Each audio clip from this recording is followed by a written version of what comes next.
Hello, everyone, and welcome back, or welcome to, if you're new here, to Book Chat with Kate and Theresa. I'm Kate. And I'm Theresa. We're really glad to have you here. This week, we are covering the fourth episode of our Strong Women series. And today we have chosen a fantasy book called The Natural History of Dragons, a memoir by Lady Trent. It is fictional. Obviously, it's about dragons, by Marie Brennan. Yes. Yes. Yes. I think this is an excellent example of a strong woman. It's a very good example of a strong woman in literature. In 2 weeks, we are going to be doing our last book in the series, which is going to be the memoir or the autobiography by Eleanor Roosevelt. But today, we're going to be doing our Natural History of Dragons books and having a really good time. We're going to have fun with this one. Yes, we are. To start us off, Kate has a summary. But before we start, actually, this is a book discussion, so there's going to be spoilers. If you don't want the book spoiled, you should go and read it and come back. The book was published in 2013, so it has been out for 13 years. It might not be spoiled for a lot of people. However, it's really good, and if you haven't read it, we do recommend it. So highly recommend it. I plan to read some more in the series, and I know you do as well. Yes. Also, we are family friendly, so there won't be any cussing. We're not going to go into detail on difficult topics. There are, of course, difficult topics, as there are in pretty much every single book that we read. Other than that, Kate, what is the summary of this book? The Natural History of Dragons is the memoir of Lady Trent, a fictional woman who lives in a realm where dragons exist. This is her account of her childhood years, her marriage to a man who appreciates her passion for dragons, and her first expedition to study dragons in the wild, a very unladylike thing to do. So, The Natural History of Dragons by Lady Trent, actually, though, by Marie Brennan, is a memoir of a fictional woman, Lady Trent, who lives in the realm of Scareland where dragons exist. The first part of the book details her childhood and what led to her passion to study dragons. The time period in Scareland is very similar to the Victorian era, so Lady Trent, or Isabella as she is called in her younger years, is not supposed to want to pursue a life of scholarly interests as is considered a man's vocation. The book continues to follow Isabella as she and her husband set out on her first expedition to study dragons in a land called Vestrana, where she makes her first major discovery, rescues the locals from attacking dragons, but ultimately loses her husband to violence. I think Theresa just has a little bit of background info, how we came to the conclusion that we're pretty sure it's like similar to Victorian times, and even where we suspect maybe that the author got some inspiration. So the reason that we've concluded that it is Victorian times, or at least very early Edwardian times, is because the golden age of studying natural history is Victorian and Edwardian era. So that is one of the major reasons that I'm thinking that this is Victorian. There's nothing that actually directly indicates that. But another reason is because there's a whole series of books that came out in the late 1800s, early 1900s that are by the British Natural History Museum. At that point, it was just called the British Museum, parentheses, Natural History. That's what they called themselves. And they basically were telling people how to go out and get specimen for the museum, whether they were professionals or not. This could be animal, this could be plant, this could be mineral. And they were telling them how to preserve things and then ship them and get them to the museum. And it's some of the things that are written about in some of these books, I've skimmed through one of them, is very similar of what we're reading about in the book. Yes. And it seems like the author has definitely gotten inspiration and she definitely studied these books to have an idea of the thought processes that were being used when she was writing this book, and how it's similar to what they were actually doing during the early days of studying natural history. So. Which that's really cool because it brings an element of realism to this. Exactly. Yes, exactly. And I think, if I remember right, the author I know has a degree or a background in anthropology, folklore, and then one other thing. Do you remember what it was? Anthropology, archaeology, and folklore for fictional purposes. Which you really see come through in the book, in her passion for those subjects, I felt. Yeah, I thought it was interesting because the character constantly talks about how she's not an anthropologist, but the author is. Yes, that's true. So let's just go ahead and get started. We do have our questions to keep this nice and moving forward, and we both already have answered our questions. So I'll just ask the first one. Kate, did you like the book? Why or why not? Really enjoyed the book. I enjoyed the storyline. I enjoyed the plot. I enjoyed the characters. I thought the character of Lady Trent was very amusing, and also very endearing. And then I also enjoyed this because I thought the writing was really well done. So it was a good mixture of adventure and intrigue, but it also felt very well written and some really pretty prose in there. Yes, one of the things that made it an interesting read is that because it seems to be Victorian-esque, she writes like it's Victorian. Yes. So it's very sort of prim and proper, the way that everything is written out, which is sort of unusual to see done so well nowadays. I feel like people try and fail, and this one Hmm. definitely felt like she accomplished that. It wasn't in your face, like we're trying to No, be and it was an easy Victorian. read. It was Right. it was easy to read. But sometimes the way that she ends sentences seems like, oh yeah, someone just having a conversation is not going to talk like this, you Right. know? At So least today. yeah, exactly. And she doesn't ever end a sentence with a preposition. Never, not once. I was looking for it. She never did. Really? Yeah. That's impressive. So I also agree with you. I liked the fact that it was fantasy, but it was also scientific and it was historical feeling. So it was just a very well done fantasy in that it was pretty unusual. There wasn't any magic factor Yes. to it. And I think that's what makes it so enjoyable, is that it was just so vastly different from the fantasy that I've been seeing. I mean, they're Yes. out there, I'm sure, but that I've been seeing. So That actually lends itself to our next question. What subcategory of fantasy would you categorize this book? I subcategorize this as historical realistic fantasy. How about Yes. you? I actually went and looked up like different types of fantasy, and one type is called low fantasy, which I feel like is a little bit misleading, but it's when the book exists in a world similar to ours with magical elements, but it's an epic fantasy. And I thought Okay. that was actually probably pretty accurate. It doesn't have magical elements because the dragons in this, I think it's important to say, aren't magical. Right. They are just creatures. It's as if we had dragons in our world, but they just were another like Animal. subspecies of animal. Like as Hmm. if dragons still, not dragons, if dinosaurs existed today. Right. There's Yep. nothing magical about them. They just exist, right? And they have properties similar to us and like birds and relations, and you can study them and things like that. They're not teleporting or doing any sort of magic things like that. So I would say this is definitely a world similar to ours with just some fantasy elements. There aren't mythical creatures. You could argue that a dragon is a mythical creature, but in the way that this is set up, it doesn't feel that way. It just feels Yes. like she's out there studying another type of animal that just doesn't happen to be on Earth. This could almost be a parallel universe, it feels like. This could Very be much so. Earth if Earth had different names for their countries and had dragons, but other Yes. things were set up the same. In fact, So, I'm not sure much would be taken away if she had set it in our world, because you could set this easily in Earth and still have everything that happened just with the addition of dragons. just an alternate reality, it feels Yeah. like almost. Yeah, exactly. Oh, I forgot to mention one of the other things that I liked about this book is that she is a woman going against the odds, but she Hmm. has some really good male characters supporting her. Yes, she did. The author definitely could have made it that the male characters were all against her and she has to fight her way through them, but I'm really glad she didn't write it that way because that would have made it way less enjoyable. She definitely alludes to the fact that Lady Trent or Isabella is going against societal norms, but she's lucky that the men in her life and on this expedition, for the most part, really do support her, and they're learning how to support her. They're willing to learn how. Refreshing. The only person so far that I've read, because I started reading the second book, that seems to be against her in any way is her mother. Her mother just Yes. does not understand her and does not like what she's doing. Our next question is, how was the author's world building? Was the world building for the character, or was the character living in an established world? What do you think, Kate? We talked about this a little bit, how similar the world was to our world itself. I thought she did as much world building as she did time period building, helping us get established that this was a place and time where women were not typically scholars, where what Lady Trent wants, what Isabel wants, is not the typical norm for a woman. And she had to have things fall in place just so in order to become a scholar of dragons, and she had to have the right husband. She had to meet her mentor.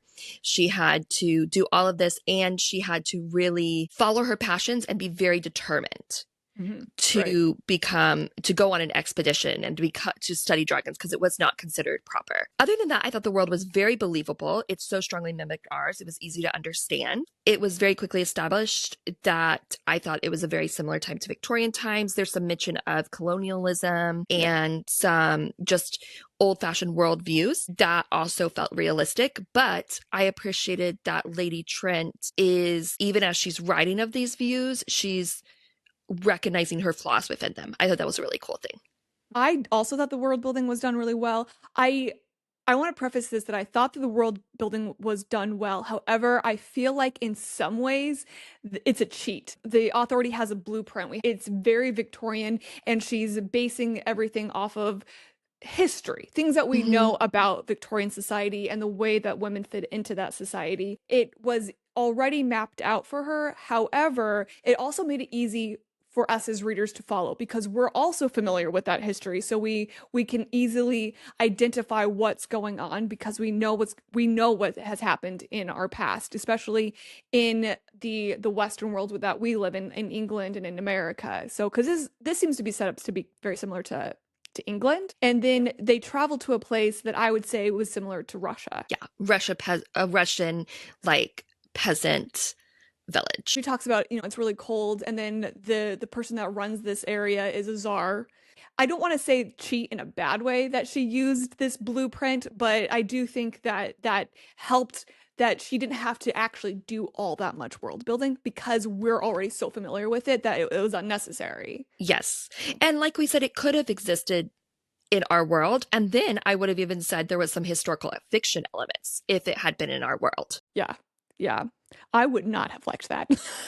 You would have hated it. Yeah, I would have hated that so much. Theresa has a thing about historical fiction. I do, especially when it's something like that where they're like, it's historical fiction, fantasy. I'm like, okay, no. There is a series that does that actually, by Naomi Novik, where the dragons fight in the Napoleon Wars. Okay. I don't think we'll be reading that one. There's some movie from like the 1930s there's dinosaurs fighting World War I. My brother made me watch it like when we were teenagers. It was ridiculous.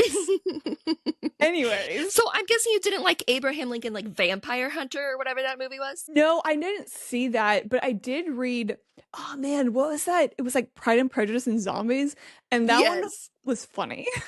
It was humorous. I saw the Abraham Lincoln one and thought it was really funny, actually. Okay. And really well done. I was like, why is this so well done? It is it is a little bit different if it's also humorous. Like if it's like meant satire. If it's satire, that is a little bit different. But if it's like a serious, like, what if dragons were in our world during the Victorian era, then I'm like, And see, I'd be totally fine with that, but you would be like, nope, we can't read it. Yeah, I would read it, but I think I just enjoyed this a little bit more than if that had been that. Yes. So, did the plot center around any women? Well, yes. We've definitely answered Isabella. that. But Isabella. Yes. You want to tell us a little bit more about Isabella? Sure. So Isabella, she starts off the book. I don't remember what her last name is when she's a kid. Do you? No, it's not that important. Actually, it's a little important because is it? Just the last names are important because then when she's 16, she meets a man named Jacob. Wait, let's back up. Isabella, as a kid, has a fascination for something called a sparkling, which they later find out is a type of dragon, but when she's a kid, they think it's a type of insect. But this leads to her love of learning about natural history. So she's always like stealing books from her dad's library, and eventually she sort of lays the groundwork for him to order a book called The Natural History of Dragons. And he orders it. After he reads it, she sneaks in there and she steals it from him and she reads it, even though he totally knows what's going on because she's a kid and she's not subtle. She ends up disguising herself as a boy to go on a hunt for some dragon. I can't remember what type of dragon it is. That is being a problem in their area, and she ends up getting found out. And did she get hurt? I can't remember. Does she get hurt? She does get hurt. She gets like clawed on the shoulder. That's right. Yes, because the scars come up later. And that sort of dampens her enthusiasm a little bit. So then when she's 16, it's her season. So she's courting seeing who she could marry, and she's upper class, so this is very important. And she ends up meeting her future husband at a menagerie where they're looking at dragons, and his name is Jacob Camhurst. And she ends up getting married to him, and then she ends up convincing him to go on a dragon expedition with a man named Lord Hilford. This is something important to keep in mind. She's been married to this man for probably 3, if not 2 or 3 years, and she's 19, only 19. One of the things that I noted while reading was she is far too mature for a 19-year-old. I thought, but it feels like one of those things that it could be from the perspective of an old lady writing her memoirs. That's how she, Yes. that's how she remembers feeling and thinking, feeling so wise and mature. But in reality, 19-year-olds aren't quite as mature as she is in the book, I don't It's think. 19-year-olds in our modern day era. I mean, I think the teenage mind has always been pretty mature. I mean, your brain doesn't That's finish true. developing until you're 25. So Isabella is our main character, and she's obviously a strong female character. One of the things that I really enjoy about the book is that Isabella isn't trying to break the norms. She's not trying to break the glass ceiling, she's not trying to shatter the glass ceiling in any way, but she's just so passionate about dragons that that's her only option, is that she has to break the norms because she is going to do this no matter what. They go out to Vistrana, and she goes out there to file notes and draw. And then one of the other things I like about her, she's like, I am not an artist. I had to work at getting this good. I wasn't Yes. just naturally drawing, but the drawings that you see in the book, because there are actual pictures throughout the book, look like the drawings from the historical text that I was talking about earlier from the British Museum. I'll put some pictures up of those in comparison with the pictures in the book, like for instance. Like, Yes. really cool. Yeah. Really cool. Did you have anything to add to that, Kate? I just said, so it centered around, it didn't center any other women, but I did appreciate that anytime women were mentioned, they were given all due respect, such as her lady's maid was very much a strong woman who had her own opinions, who helped her navigate the village life. And then there was at one point when she offers to talk to the women in the village so they can find out more about a certain subject. And it's not just thrown away as idle gossip that these women were doing, but that they actually had insight. So I appreciated that not only the author did that, but as we were talking earlier, the men in her life appreciated women's insight. I think that it's really important to realize that she doesn't see it as gossip because the whole like women getting together and chit-chattering and it being gossip, I think is a really sexist man thing, male Yes. thing, Mm-hmm. and she's just, and from her perspective, women get together and they talk about things that they know that are going on. Right. So, And even though they may not be the outside face of the leadership of the village, they definitely have a place in running things, which we talked about yeah, in A Realm of One's Own. exactly. The one character that I think the narrator sees as frivolous and so this girlish sort of person, but she still loves, is her best friend from childhood, Amanda. Yes. So Mm-hmm. who's like all into getting married and loves the romance side of things and loves romance novels and I appreciated her. She's very brief in the book, but I appreciated that she's like, you can still be a good wholesome person, rounded character, and still enjoy the things that Isabella's character did not enjoy. Yes, exactly. Yes, there was no bashing of women to make another woman feel better, which that sometimes happens. It does, and I don't appreciate that. I don't appreciate that either. So I that mean, I know, was an unusual part of this book that I really appreciated. She yeah, appreciates all different kinds of women. yeah, exactly. Kate, what did you think made Isabella significantly strong? Thought it was that she was brave enough to follow her passions. And like you mentioned, she wasn't breaking the glass ceiling for the sake of breaking the glass ceiling, but she was breaking the glass ceiling in order to study her passions. She was one of the first women who went after what she wanted with her whole heart in her time period, at least in the regards to natural history. She got what she wanted, but she also didn't do so most of the time callously or recklessly. She thought things through. I mean, sometimes she did because she was so passionate, but she thought things through. She had the support of her husband and her mentor, and she was willing to step outside of societal imposed bounds to follow that passion, which I feel like is very strong, is Mm-hmm. of a woman who is not scared or loves or wants to follow her passion so badly that it doesn't matter what other people will think of her. That is what I said too. I said she just wants to study dragons and she happens to marry somebody who's supportive of that. Yes. And with that support system, I think it's so important to remember that women who accomplish things aren't doing it without support.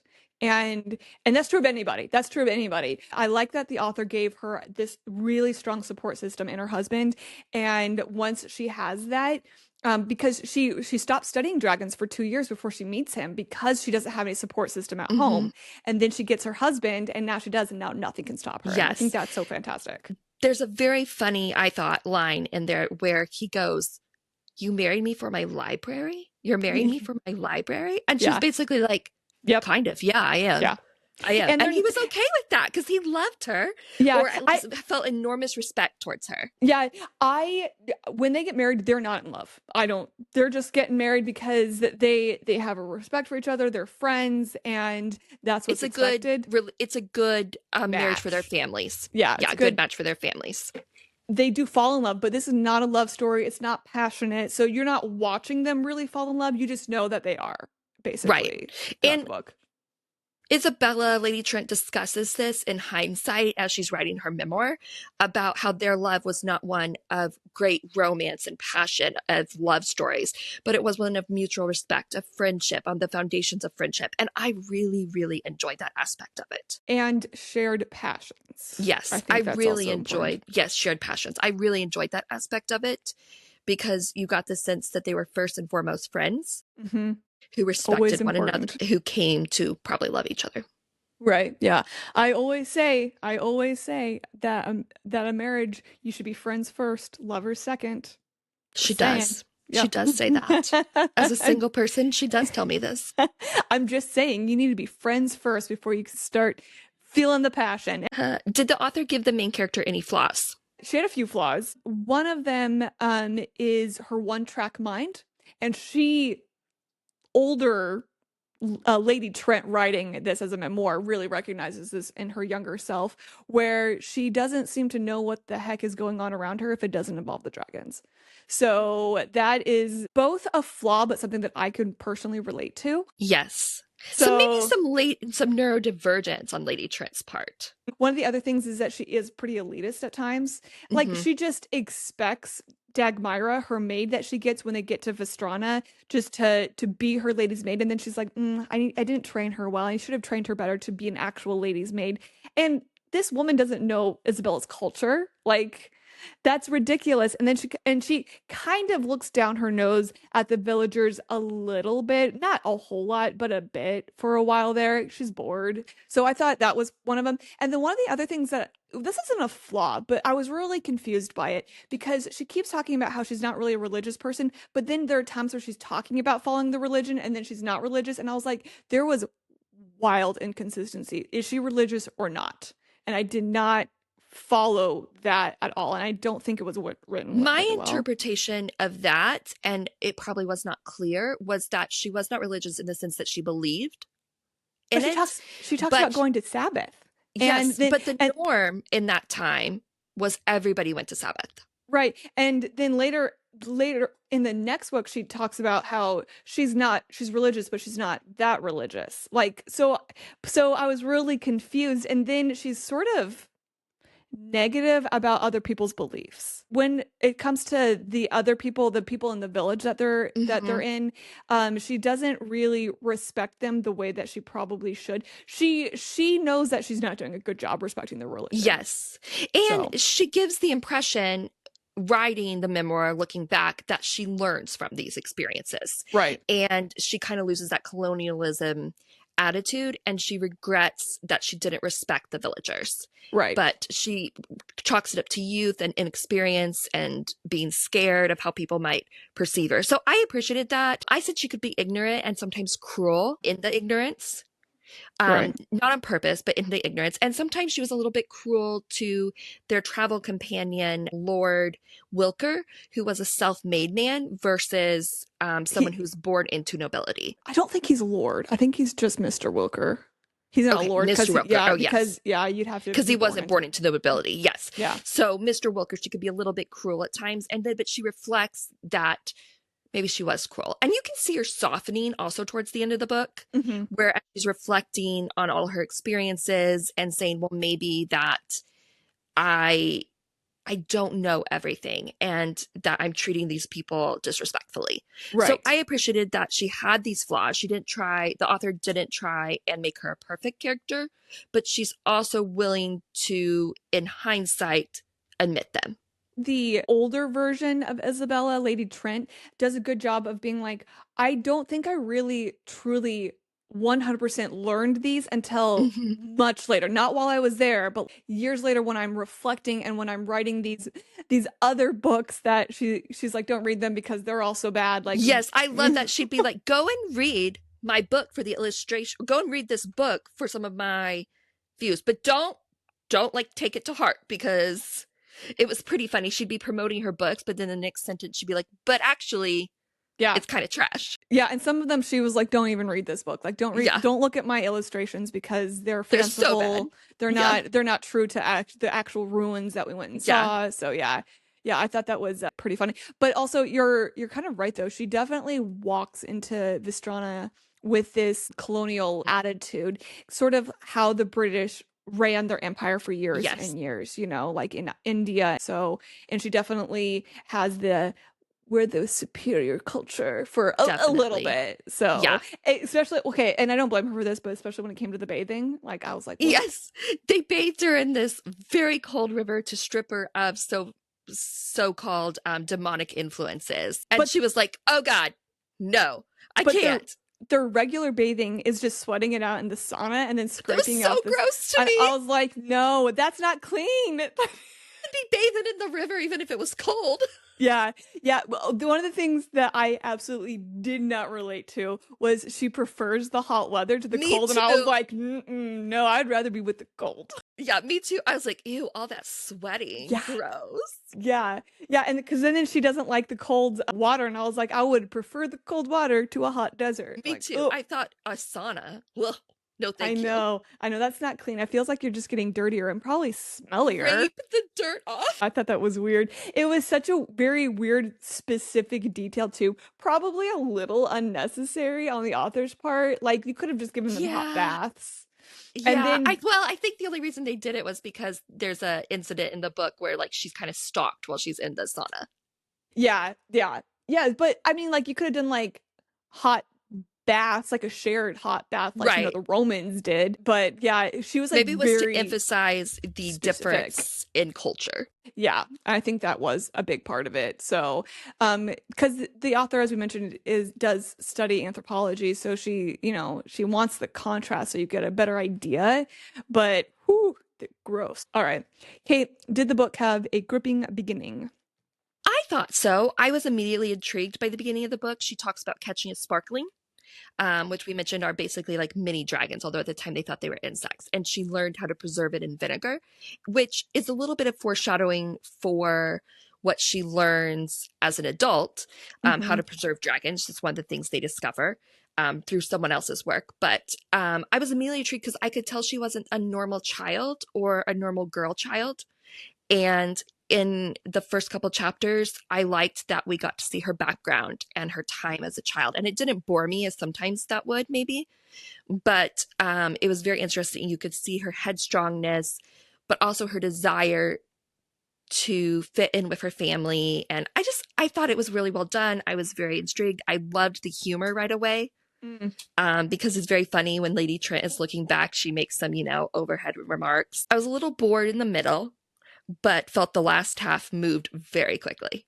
Yes, definitely. The last half did.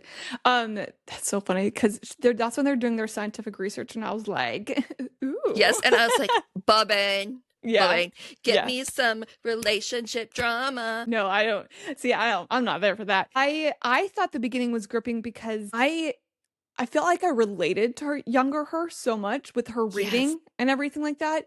I remember reading as a kid these books, and I couldn't name one of them, but I have distinct memories of reading books where there's a character that isn't allowed to read or isn't allowed to read everything that they want to. And as a child, I was very appalled by this because, I mean, I wasn't reading inappropriate things, but my parents pretty much gave me free reign to read whatever I put my hands on. When she's like sneaking in and reading stuff, I was like, if I was in that position, I would be doing the exact Yes. same I thing. would have also, I was a big reader. I would have done the exact same. My parents basically gave me free reign of the library to Yeah, check out same. whatever I wanted, even books Mhm. that weren't maybe in my reading level.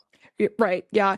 And I mean, I was reading like adventure books and mysteries and history books. So I wasn't reading anything bad, but I was Right, still allowed same. to, but I was still allowed to go in and pick what I wanted. And my mom was never policing it, you No, my know? parents So never policed our books, even if maybe sometimes they were a little mature for us. I think they felt like we were reading and that's enhancing our good. knowledge. Yeah. Right. So I enjoyed that aspect of her childhood. I was not expecting the mystery aspect of the book. Yes, that surprised me as well. So actually that actually goes into our next question. Yes, if the book went in the direction we expected. So, I'm gonna say yes and no because yes, I expected her to be studying dragons, and I did expect her to go travel to study the dragons. I did not expect the mystery. I actually did not expect her to get married. I That was a little surprising to me mhm. as a teenager. I thought that was so young. Young, but also realistic if it is like Victorian, Edwardian times that she had to have a husband to help facilitate her adventures. I don't think that's an accurate age for the Victorian era. I think there would be more Right. like late teens, early 20s. So that was young even by the Hmm. Earth Victorian era. I also did not expect, but was pleasantly surprised. I've already mentioned this, that there weren't characters who were trying to stop her every point because I think that would have definitely darkened the book for me. I would have been like, oh, why do we have to deal with this character again? Instead, you have Tom Wilker, who is fighting his own battles, which I talk about a little bit later. So I don't really fault him for being The strife there, you got the impression that there was strife and challenges to overcome being a woman right. in society who wanted to study dragons. But it's kind of ambiguous and at large. She doesn't have anybody directly in her life telling her no, except maybe her mother is implied. And that's why it worked well as Lady Trent, as this omniscient narrator looking back on her past. She could talk about that aspect Mm-hmm. without us having to experience it directly in the book. I too was surprised about the mystery aspect, the mystery being that the dragons were killing villagers and people, which they had never done before. And why were they acting in this odd sort of way? And the other mystery is, are they being haunted after they go visit those Yes, that ruins? one was very surprising and kind of reminded me of like an old-fashioned whodunit. Yeah, it reminded me of like a Nancy Drew, well, Yes, it almost. did. Because you, of course, find out that because this is not a book with like magical elements, that they were being set up to think they were being haunted and to be driven out of the village. And you have to go around and see how that is. I was also, and this is a big spoiler, I was shocked they killed off her husband. Oh, I wasn't. I was I expecting was. that I because was like, she's I really liked her husband. I did too. No, I loved him. I thought he was a great character. Hmm. But she's Lady Trent and he's Jacob Camhurst. I was like, ah, he's I know, and dying. I didn't connect that. And I Uh, was just like I thought it was weird, but I didn't connect it. And I was mm, just so devastated when they killed off her husband because he was such yeah, a good character. yeah, He was such a good example of what I want in a book that maybe has romance as a subplot.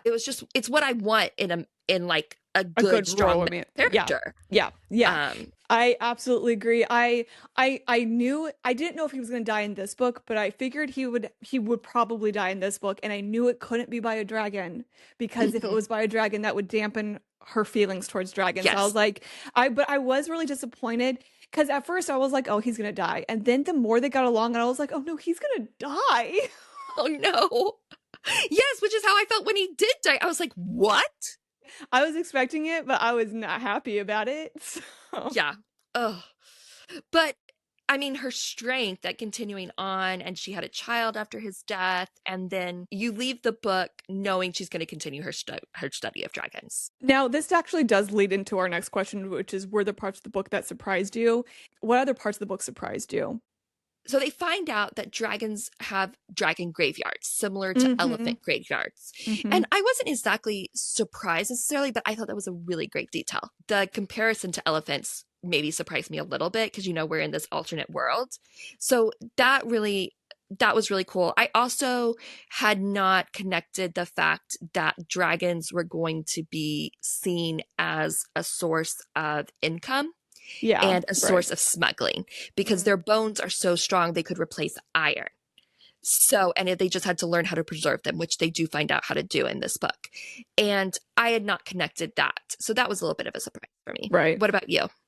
Yeah, the dragon graveyard wasn't necessarily a surprise. Actually, as soon as they start heading towards the cave, that's what I suspected it was. Did you? Yeah, don't make fun of me, but it's because of the Netflix show based on How to Train Your Dragon. They have dragon graveyards in caves. So I was like, oh, this is a dragon graveyard. So I like flipped forward to the picture of it. I was like, I was right.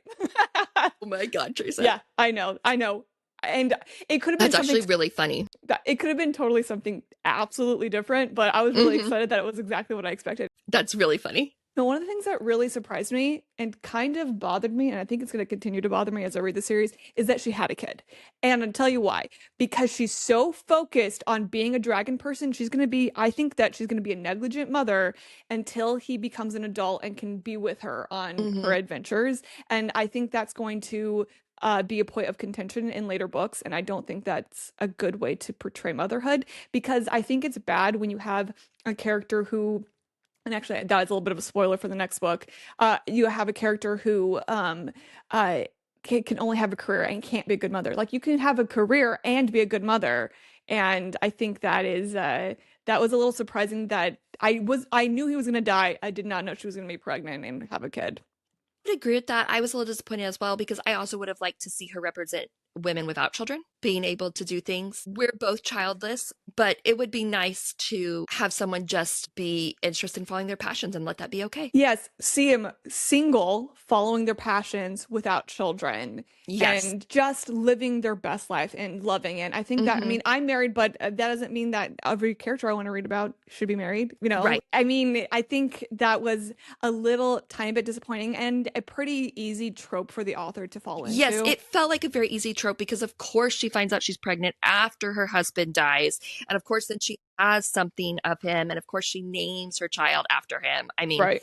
so that did feel quite a bit like a trope. So that one that surprised me. I wasn't real thrilled about it. And reading the first few chapters of the next book, I'm like, oh, I was correct in my assumptions. What did you struggle with when reading the book? We've talked about my struggles, I think, mostly at the end of the book when she had a child, and it felt like we were following a little bit of a trope about the dead husband, and she has the child, etc., etc. Most of it, though, I found all of it very plausible, and I enjoyed the characters and the journey they took. I would have struggled with her attitudes towards the villagers, except because it is supposed to be a memoir, and we have the older Lady Trent looking back on her younger self. She's explaining her actions and also that she's not this person anymore.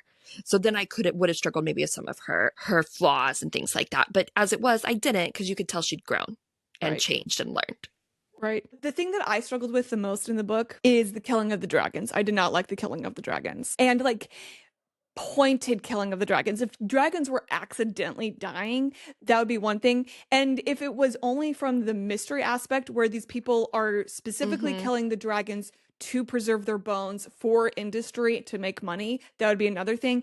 But as scientists, they're going out to kill the dragons. However, I have to say that I also understood it. I struggled with it, but I understood it. This was an easy way during natural history studies to study something up close. Like a lion is hard to study up close without Right. it being dead. So I understood it. I just didn't like it.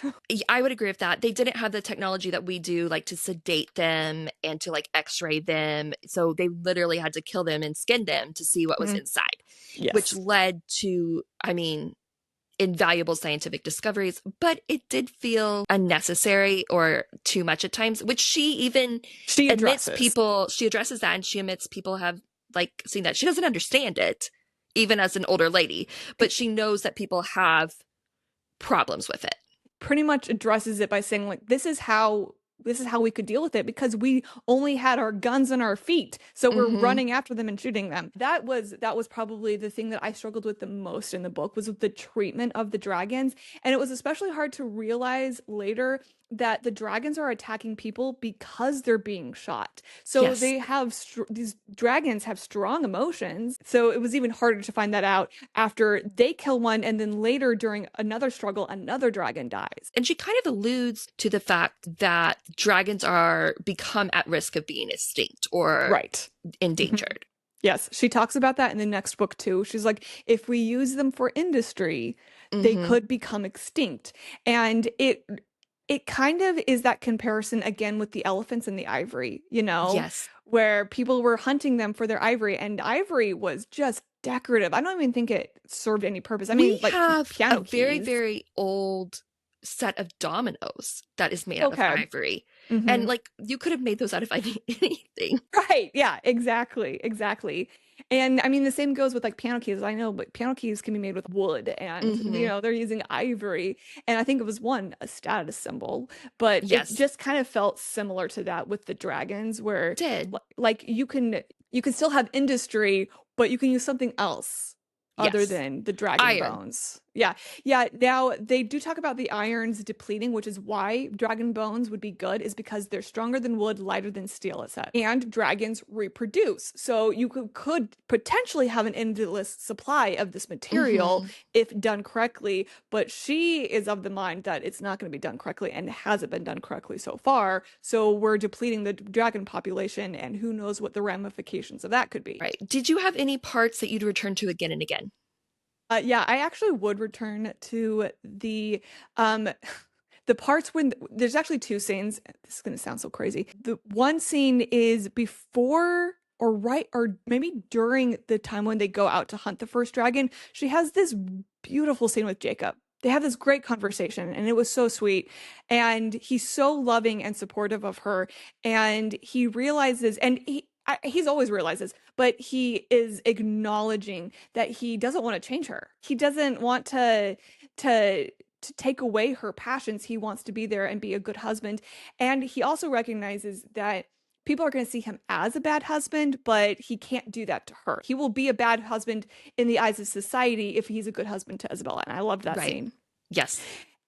And then the other scene that I really liked was when they discover the graveyard, because they've made this huge discovery that they're not expecting, and they're thinking they're going to go out there and learn about the anatomy of dragons and maybe some of their patterns and the way that they fly, but they learned this huge thing about dragon culture actually, and Mhm. I thought that was really interesting, and they're so excited and I was so excited for them, so I liked that Yes. scene.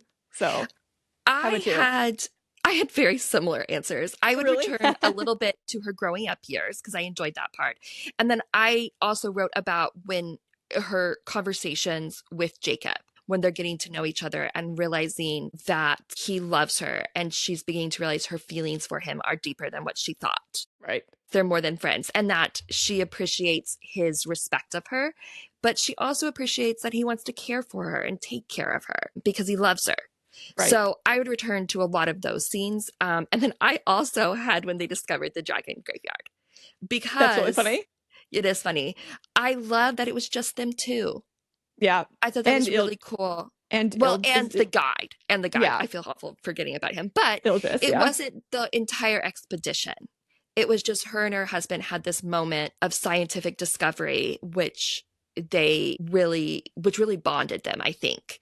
And now knowing he died, it's kind of bittersweet, Right. but I really appreciated that. And also I just love the fact that, like elephants, these dragons mourn their dead, or at least have some sort of rituals. And you're Right. right, it was like a discovery of dragon culture.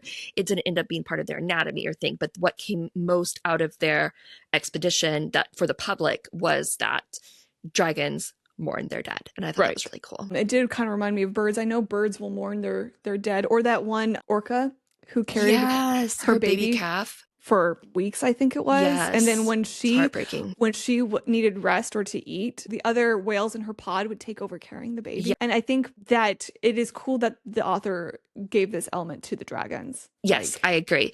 But she also didn't cross into the line where they're too much like humans. Right. Yes, They're because still animals. We yeah, still don't talk to dragons and explain to them, we didn't mean to kill all your dragons. We'll right. stop. She made them very much like elephants. We don't know why elephants do that particularly, except we assume that they mourn, I think. But it was something that these creatures did that just unites us across species.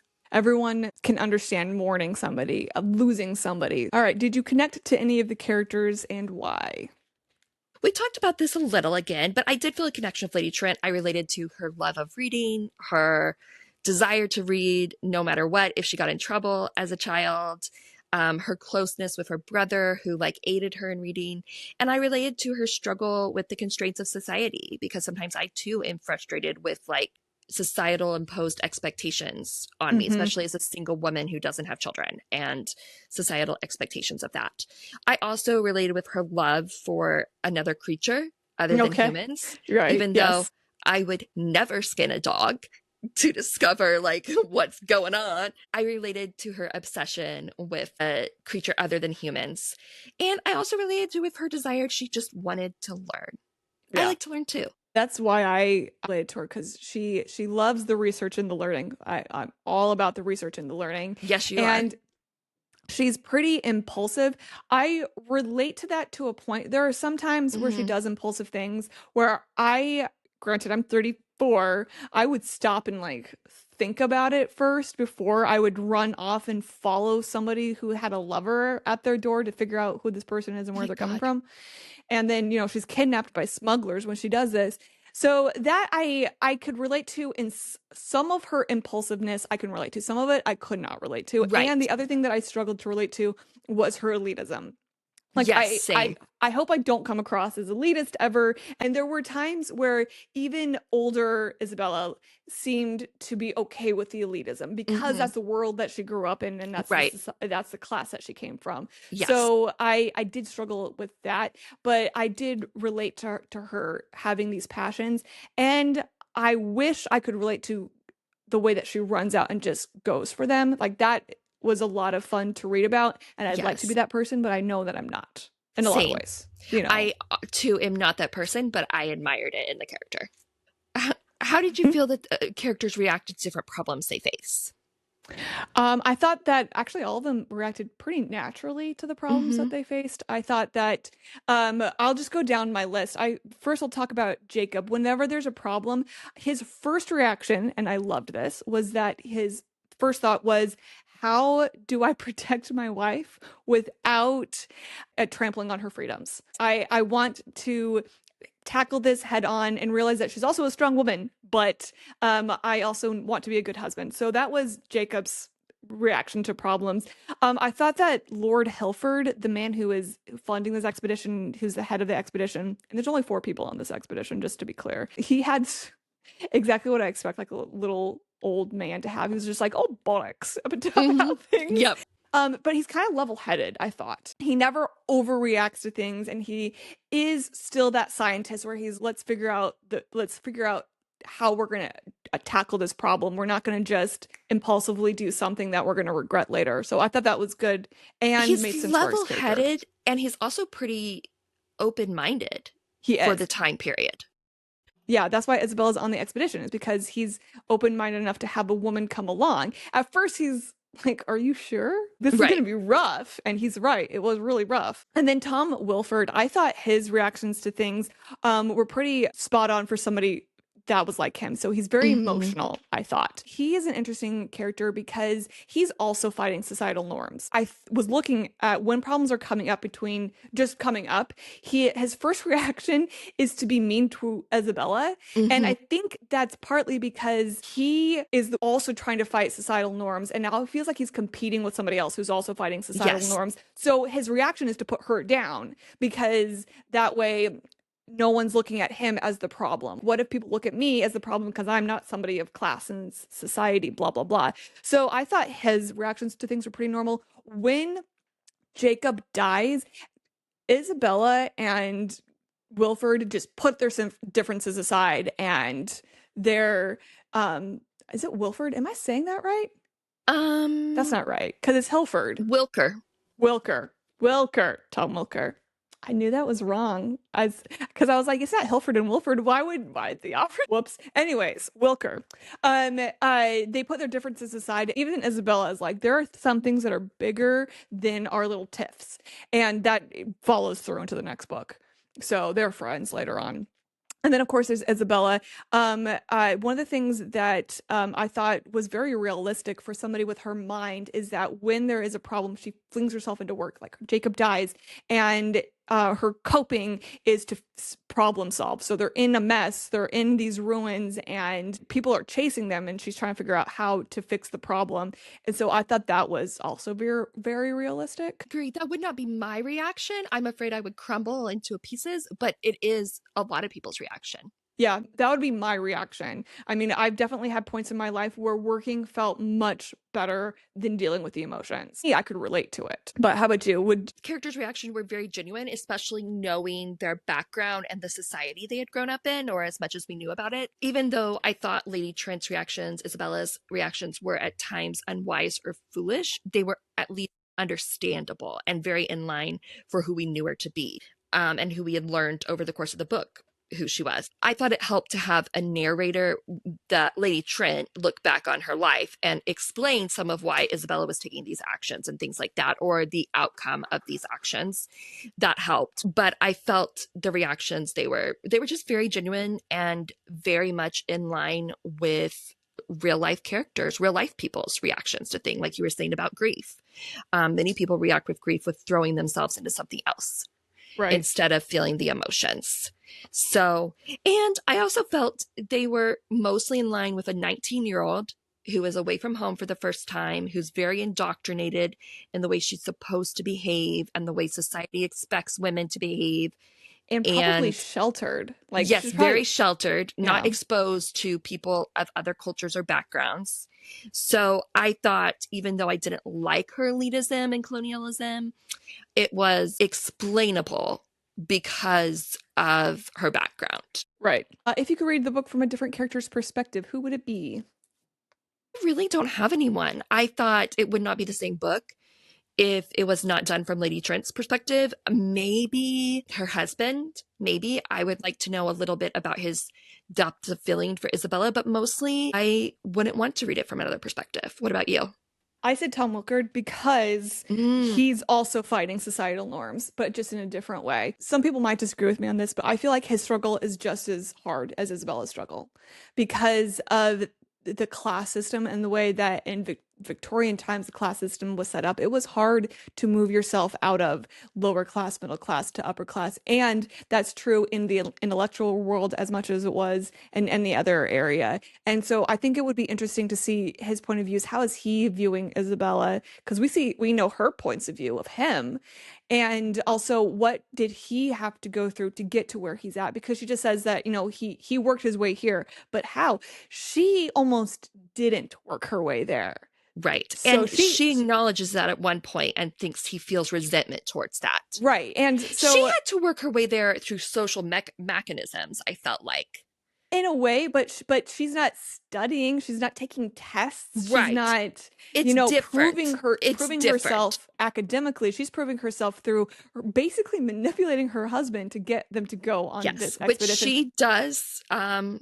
she does acknowledge. Yes. So I thought he was an interesting character, and later on I like him more and more, and I think that his point of view would be very interesting. Were there specific quotes that stuck with you? So I am starting to really learn about myself that I don't care about quotes all that much because I only had two. I do. I love quotes. Yeah, I have two quotes. So one is from right after the dragon hunt. I think it's right before. And Isabella and Jacob are talking, and they're talking and he is talking about not putting her in a cage, basically. So he says, "Do you remember the Vistrani runt in the menagerie? That was a type of dragon. I think if Hilford hadn't captured it, the creature would have lived a fine life somewhere in these mountains. I don't want you to pine away, Isabella. If it's my job as your husband to take care of you, then I will do so by giving you the life you need." Yes, that was a So really tender moment. it was a tender moment, and I really sort of related to that. I like this idea of not being caged to while away, become nothing. Because they talked about earlier about that runt dying and how it was kind of unexpected because at first it was so strong and it was proving to be a pretty fine dragon, just small. The second one is from Isabella. I had and she's talking about her maid Dagmyra, and Dagmyra, she has found out that she's been with Dagmyra for months, I think, and she's just found out that Dagmyra is an orphan. She has no parents, and Right. the male servant that they've had that's been working with the men, Ildris, is Dagmyra's brother, and she had no idea that they were related. So Isabella says, I had never thought of myself as particularly arrogant or prone to ignore the world around me. Yet I had devoted far more thought to the doings of my rockworms than to the people who kept our house. I liked her acknowledgement there Yes. of I appreciated realizing, that part too. yeah, that she could be better with people. And I will say that I can also kind of relate to that. Not necessarily the elitism, but sometimes I am so focused on one thing and I'm like, oh, I didn't even ask somebody like how their day was. So, how about you? What quotes do you have? One of mine is from the very beginning where Lady Trent is writing this prologue as an introduction to her memoir. This is And the she's, quote that made you realize you were going to like the book. yep, yep. One benefit of being an old woman now, and moreover one who has been called a national treasure, is that there are very few who can tell me what I may or may not write. And I thought, I love that. That's so funny. And it's so true. The older women, especially that I've known, they don't care anymore. They're just Yeah. going to do what they can. Yeah. Chris and I've been watching them as Marples, and she's always just like, I'm old, I can get away with it. Yeah, Like, it's so exactly. great. I love it. And so I really like that. And I thought that was really set the tone for the book, especially like the her Lady Trent when she would come in and like narrate things. I really enjoyed that. So another one was it's as if there is a dragon inside me. I don't know how big she is. She may still be growing, but she has wings and strength, and I can't keep her in a cage. She'll die. I die. That was when I think she was talking to Jacob or somewhere around there, like thinking about wanting to follow her passions. And I love how the author kept relating Isabella to a dragon or what's inside of her to a dragon. It just shows how much even her inner life is affected by dragons and Yes. her passion and things like that. And I thought Mhm. it was a beautiful analogy as well as this one. I wanted to stretch the wings of my mind and see how far I could fly. I wanted, in short, the intellectual life of a gentleman, or as close to it as I could come. There's Right. that dragon callback, the stretching of the wings, and also her acknowledgement that she doesn't want to be a typical woman. She likes being a woman, but she wants the life that gentlemen are allowed. From our foreshadowing that Lady Trent does, is she does have that life. She ends Right. up with that life, which is really cool. Yeah. Yeah. I think that's another thing that I really liked about Isabella is that she likes being a woman. Yeah. There's so often you have She these takes books. strength and pride in being a woman. Right. And there are so often these books that are women fighting the norms of being a woman. And so they act masculine or they do male things. And it's like, okay, but we already have men doing that. So can you be a strong person and still be a woman and be proud of being a woman? And Isabella clearly is. I do like that about her character. So, all right. What sort of mood did the book put you in? So I don't know if there's a word for this, but I felt that maybe satisfied, I guess.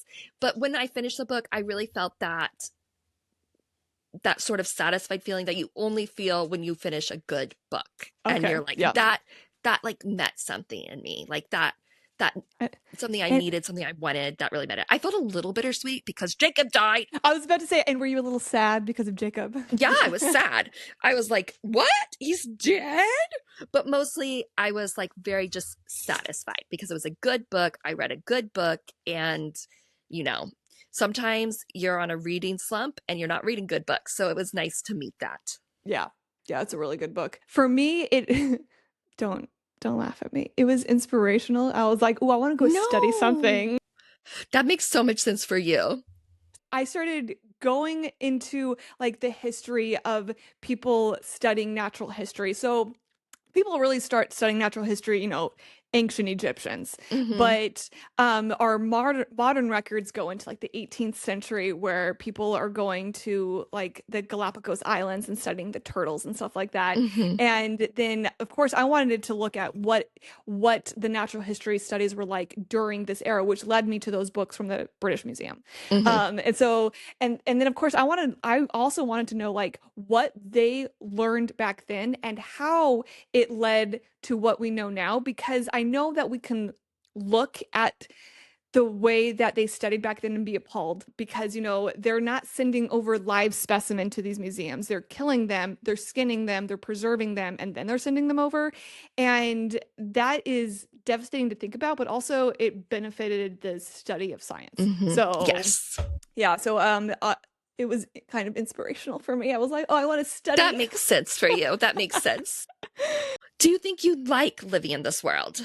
Man, I couldn't decide. I said maybe Hmm. because it is similar to our world, but there's Right. two things going on. There's the women struggling to be able to do what men Hmm. do, and so that's a little hard to contend with. And then the other thing is dragons seem kind of dangerous.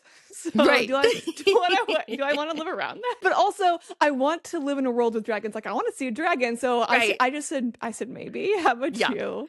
I said no. I was like, I don't want to be like basically a Victorian woman where I'm like Fair enough. confined and I have to watch my reading and all this. I was like, no, thank you. The dragons aren't appealing enough for me to want to live there. Also, that sauna. No. All right. How did you consume the book?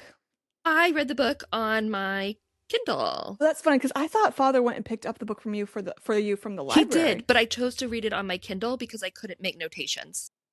Oh, okay. Okay. And see, that's not a problem for me. I'm so sorry, but that would legitimately not even occur to me because Yeah. I wouldn't do it anyway, so No, that's I was funny. like, I gotta underline things. I gotta Right. pin things. So I gotta use the Kindle. I read physical copy from the library, and I was halfway through this when I put the rest on hold at my library. I've already picked them up, and then also put the books on my Amazon wish list for my birthday because I will Nice. And absolutely how many reread are there? this. There's five. And I think there are some even books that are like illustrations of dragons where it's just that, it's not story. Oh, fascinating. But I didn't go into looking those up. I Yeah. think they're out there. I looked at the artist who did these. I like looked at his work. No, I was wondering about that actually. Yeah, I looked at his stuff, and like you can order prints of the Oh, covers and that's stuff, cool. and then I looked at some of his other books that he's done the cover art for. So anyways, that's how I read the book. And I like what time of day and stuff. Like how did you go about reading it? Was it before bed? Most of it in several long stretches in the afternoon when I just didn't have anything to do. I read a little bit in a coffee shop, which I love doing. It's so nice to sometimes get out and read somewhere else. But Yes. yeah, I read in several long stretches, especially when I hit that midway point and things really started picking up adventure wise. So I just read in like long stretches to get it done Yeah. and to figure out what happened. Okay.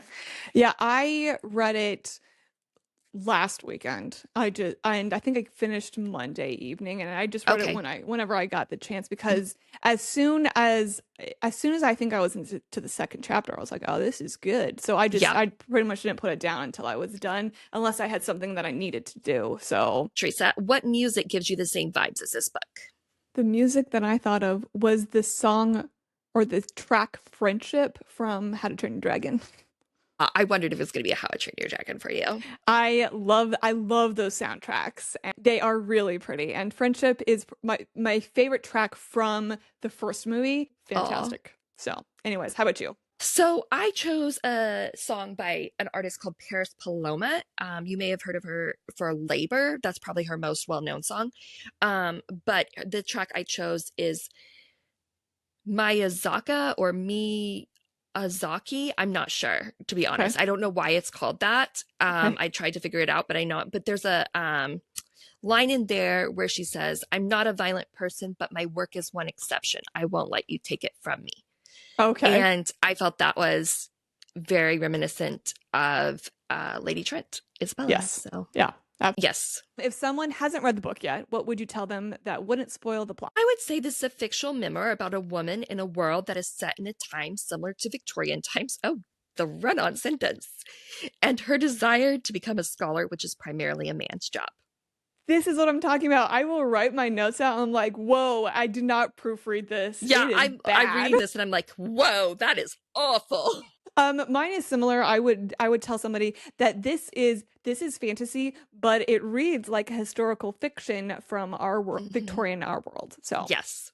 yes, and obviously you don't probably even have to go into any kind of detail because it's called The Natural History of Dragons. It's right there in Right. the name. Yes, exactly. So, So, all right. I rated the book 8.75. So it was nice. pretty good. How about you? What'd you rate the book? You did a 9. Okay. Yeah. Yeah. It's really good. That is everything for A Natural History of Dragons and our 4th episode of Strong Women. Yes. Thank you for joining us. Yes, thank you for joining us and come back in 2 weeks to hear about Eleanor Roosevelt and Yes. her life. Yes. So, So, and then after that, we are going to be diving into pandemics. plagues and pandemics. Plagues So and we're kind of pandemics. switching topics here. Yes, in a pretty major way. So Yes. I hope everyone looks forward to that. If you have recommendations for either Strong Women or Plagues and Pandemics, because we're willing to read Strong Women even when that's not Yes. our season Yes. topic. So let us So, know. yeah, drop them below. Comment below. Please like and subscribe and follow us on all of our social medias. We are a book chat with Kate and Theresa, and we will be seeing you guys next time. All right. Bye.